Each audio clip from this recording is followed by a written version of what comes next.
کہ جو وار اور وار فیور تھا وہ تھوڑا سا کم ہوا ہے, اس میں ٹھہراؤ آیا ہے, اور یہ کافی عارضی بھی ہو سکتا ہے.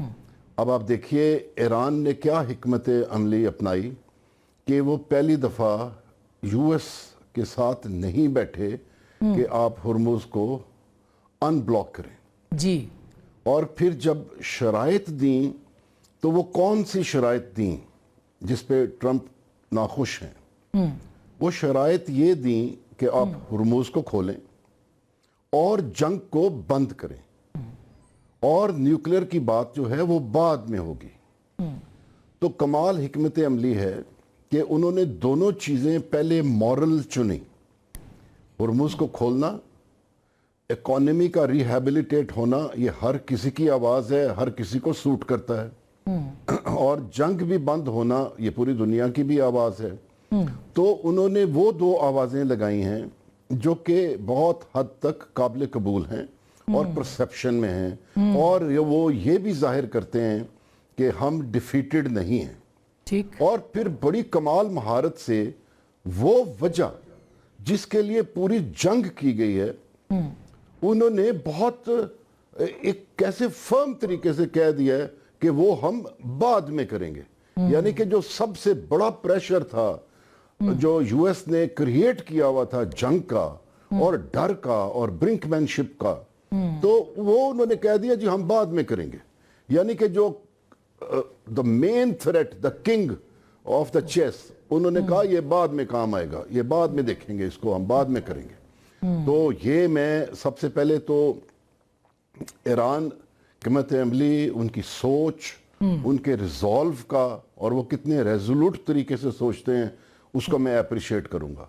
یس, اس کے بعد ابھی جو سٹینڈ آف یا ٹھہراؤ آیا ہوا ہے اس میں آبویسلی جو اکانومی ہے وہ بہت برے طریقے سے افیکٹ ہو رہی ہے.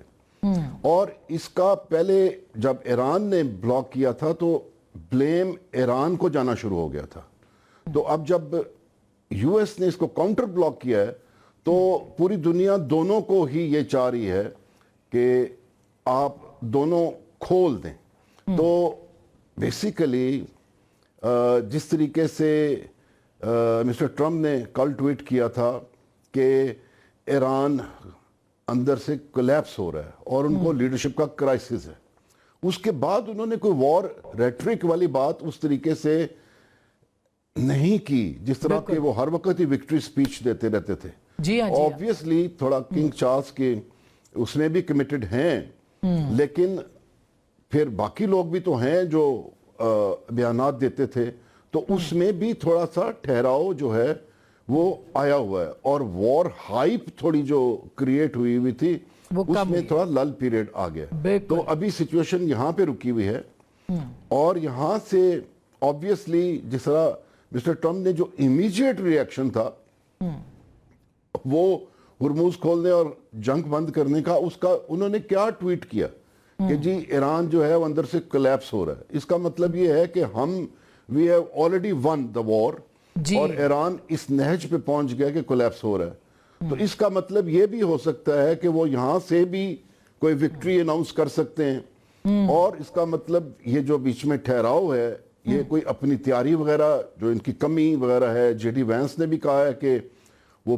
بریفنگ جو ہے وہ پوری طریقے سے جو ڈیفیشنسیز ہے, میزائلز کی ڈیفیشنسی ہے, وہ اس طریقے سے کم کیا جائے گا. مسٹر پریزیڈنٹ کو نہیں بتائی جا رہی. کچھ اس طرح کا بیچ میں بھی ٹائم پیریڈ آیا, سانس لینے کا وہاں پہ چل رہی ہیں. جی, یہ ایران کو بھی یہی خدشہ ہے جو آپ نے کہا, اسی کے اوپر ایران کو بھی خدشہ ہے کہ شاید یہ ایک نئی جنگ کی تیاری کے لیے امریکہ جو ہے وہ ایک سانس لینے کے لیے رکا ہے. یہ بھی بتائیے گا کہ ابھی تک ایران جو ہے وہ اپنی شرائط کے اوپر امریکہ کے ساتھ چل رہا ہے. مثلا ایران نے کہا ہم نے بات چیت جو ہے وہ پاکستان کے اندر کرنی ہے. مثلا ایران نے یہ کہا کہ ہم نے بات چیت جو ہے وہ آبنائے ہرمز کے اوپر کرنی ہے, لبنان کے اندر سیز فائر کرنی ہے. وہ سیز فائر ہوا جس کے بعد آبنائے ہرمز کھولی اور پھر دوبارہ امریکہ نے بندش کر دی اور دوبارہ بند ہو گئے. مگر آپ کو لگتا ہے کہ اس وقت ساری جو شرائط ہیں وہ ایران کی ہیں اور وہ اپنی ٹرمز کے اوپر امریکہ کو لے کے آ رہا ہے؟ میم ساری شرائط وہ بڑے طریقے سے اس کو آرٹیکولیٹ کر رہے ہیں. اور سب سے بڑی بات جو انہوں نے ایک پریشر جو ہے وہ ریلیز کر دیا ہے کہ نیوکلیئر کی بات ہم بعد میں کریں گے. تو ابھی یہ جو ہے اپنی اس کی ساری ٹرمز نہیں ہیں, لیکن کامن ٹرمز جو ہے نا پہلے وہ اس کو سیٹل کرنا چاہ رہے ہیں. اور آپ دیکھیے گا کہ ایونچولی جو مسٹر ٹرمپ نے آج بھی سپیچ دیتے ہوئے فار دا کنگ, اس میں بھی کہا ہے کہ Iran can not have the nuclear what's ever. تو ابھی وہ بات آ کے تو اس نیوکلیئر پہ ہی رکنی ہے ایونچولی, اور ایران کے حساب سے سینکشنز جو ہے وہ بہت زیادہ امپورٹنٹ ہو جائیں گی سبسیکوینٹلی. اور باقی یہ ایریاز جو ہیں جس طریقے سے وہ power of axis, advance axis of Iran کی باتیں کر رہے ہیں کہ پراکسیز ہیں ان کو آپ ختم کریں, تو یہ پھر جب کاؤنٹر جو ہے اس کا ایران جب کرے گا کہ آپ اپنے یہاں سے بیسز نکالیں جی سی سی سے, تو میرے خیال میں باقی ساری چیزیں کہیں نہ کہیں دب جائیں گی. تو جو ایونچولی اگر یہ ریزالو ہو جاتا ہے, یہ ہرموز ان بلاک ہو جاتا ہے, تو پھر اس کے بعد بیسیکلی نیوکلیئر اور سینکشنز کا سلسلہ رہ جائے گا, بیکاز ایران جو ہے اس پوری چیز میں سے شکست یافتہ ہو کے نہیں نکلنا چاہتا, وہ بالکل فاتح کے طور پہ نکلنا چاہتا ہے, اور جو ہے وہی اپروچ کو وہ جاری رکھے گا کہ وہ کسی سٹیج پہ بھی اپنے گھر میں, پوری دنیا میں اس طریقے سے نہ لگے کہ اس پہ کوئی دباؤ ہے, وہ پریشر ہے اور انڈر ڈیورس وہ کوئی چیز مان گیا ہے. مگر جل صاحب آپ کو نہیں لگتا کہ یہ بہت آپ نے بجا فرمایا ہے, یہ ظاہر ہے کہ وہ ایران یہ سمجھ رہا ہے کہ وہ پہلے مرحلے کی جنگ جیت چکا ہے, اور یہ ساری جنگ آبنائے ہرمز کے ارد گرد اب سمٹ گئی ہے. آبنائے ہرمز کو وہ اپنے طریقے سے ڈیل کرنا چاہتا ہے, جس کے لیے وہ ریجنل کوآپریشن بھی اب چاہتا ہے. اگر آبنائے ہرمز اس کی خواہشات کے مطابق ہو جاتی ہے, اور اس میں جو اس کی تجاویز ہیں بلکہ اس کے اوپر آپ روشنی بھی ڈالیے گا, تو پھر تو امریکہ تو سمجھے کہ لوز کر جائے گا یہ وار. اس کی شکست کا اس کے علاوہ کیا اعلان ہوگا کہ آبنائے ہرمز جو ہے وہ ایران کی شرائط کے مطابق طے پا جائے؟ دیکھیں, ایران کی شرائط کے مطابق غالباً میم یہ طے نہیں ہو سکے گی. اچھا, کیونکہ وہ تو اس کی اونرشپ کلیم کر رہا ہے نا, اور پھر ساتھ عمان کو بھی ملا رہا ہے. تو مجھے نہیں لگتا کہ عمان اتنا پریشر اٹھا سکے گا, کیونکہ اس میں برادر ممالک شامل ہیں, جی سی سی کے تمام وہ ممالک ہیں جو یہ بالکل بھی نہیں چاہیں گے کہ وہ یہاں سے ایران کو سلام کر کے گزریں اور اپنی ایکسپورٹ ان کے تھرو کریں اور ٹول بھریں ایران کو دیں.